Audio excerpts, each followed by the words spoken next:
रामकृष्ण हरी मित्रांनो, आपल्याकडे जे 4 बैलातलं वासरू आलं होतं वाघोलीवरून माऊली नावाचं, तर वासरू काय करत होतं, घाटात पळताना सशागत उड्या मारत पळायचं. ते एकसारखं पळत नव्हतं, म्हणून त्याला आपल्याला रोज छकडीला चालवायचं होतं एक दिवसाआड.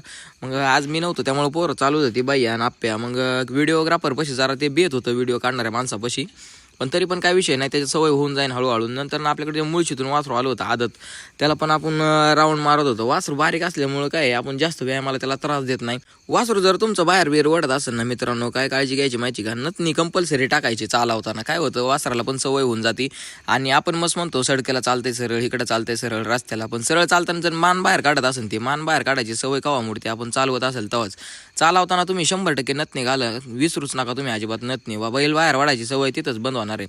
नंतर शंभू आला होता आपल्याकडं, हे घाटामध्ये त्यांची बिताडा चढून वर जायचं, त्याला पण आपण 100% जाग्यावर आणणार आहे मित्रांनो.